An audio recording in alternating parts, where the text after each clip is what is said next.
the one other gentleman you mentioned, and Mike Stewart, a local boy in rural, outside of Calgary that I know well.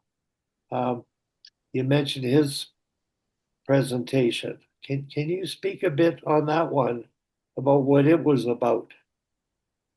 Yeah, Mike is coaching over in Germany, and his was really interesting in that he had said that his team had done well, but they hadn't done very well against fellow Canadian coach over there, Rob Dahm. So he said he was asking Rob what the difference was, and Rob had shared, well, he said my team is better at two-on-ones than yours. And so they went into a discussion on that. And so it led to this presentation in that they got much better at two-on-ones this past season. And everybody all thinks about two-on-ones offensively, but he was talking about the importance of two-on-ones or numeric advantage defensively and recognizing on defense when you have numbers and what you can do to get the puck back, isolating people and those sorts of things. So it was really interesting. He showed lots of video with it as well, but it was one of those pieces that it just uh, helped to share the importance of awareness of things and taking advantage of what he called micro advantages and the little numeric advantage and so creating those opportunities offensively and well, it's one thing that we see a lot at the youth level that players won't keep a numeric advantage because it basically a one or a two-on-one turns into a one-on-one when they just bury their head and shoot and don't ever move the puck to the other player. The other player is just a decoy, yet they haven't even looked at them. So it's those pieces and on the defensive side was the real interesting pieces of understanding what the trigger points were of when you have a numeric advantage, when can you go, when can you isolate, and those sorts of pieces. So it was all about creating transitions and turnovers and that on defense. And then on offense, it was just ensuring that you're keeping your numeric advantage and using it to your advantage. And so, yeah, Mike's session was really good, and it kind of coincided a bit with Laura Schuler's session as well. She talked about triangular offense and triangular situations on defense as well. So it's that whole piece of trying to isolate and outnumber. I've never heard the term triangulation on defense. Can you elaborate on that, Jordan?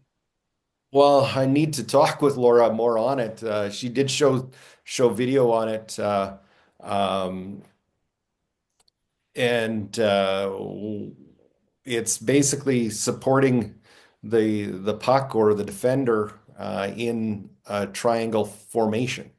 So you have support above, beside, and below, or that sort of thing is my take on it. And my take is a little rudimentary on it, but it was, yeah, we've all seen it in the offense, and I know that you've shared with me before about Wayne Fleming talking about supporting the puck in L's. Well, L's are just the L shape. Yeah. It basically is a triangle, and but on in the D zone, it was looking at making sure that you're supporting that or defending in a way of supporting it around or isolating and basically taking away the options Yeah. by having that shape. Well, something I like to bring up is if you have three, you have a triangle, Hmm. and it's not an isosceles triangle or an equilateral triangle. It can have multitude of shapes depending on how they defend, and you want to offensively sort of create open spaces by locating better.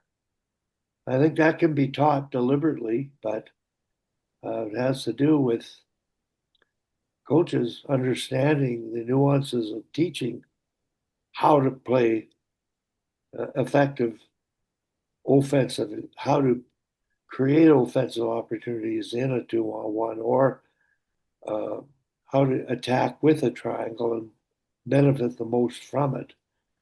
And I think overall our direct attacks are uh, pretty good, but I think we still have got a long ways to go at our level relative to what I think they're capable of comprehending.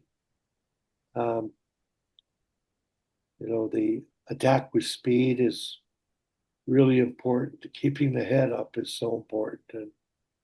And it's not the player with the puck so much as the player without it being available. And coaches can teach that. And the art of that is what it's all about, I guess. So, did Mike have any new ideas related to playing 2-on-1s as a defender? It was situational, I think, in that knowing your reads and pieces of like that. But it was more, his presentation was more about looking for the micro advantage when you have two and they have one. And so, like, looking, and he was talking about um things like baubles and backs, so as trigger points. So if a player bobbles a puck and there's two of you, immediately go. And or if their back is turned, then you can immediately go as two because you've isolated them. And so those sorts of things, and just little reminders that way of looking for any time that you have the advantage that you are being playing more aggressive rather than passive. And because there's lots of times where we're far too passive, and of course they're playing on bigger ice surface as well with it, and so it's looking to be a little more aggressive without the puck is what the read I took from it.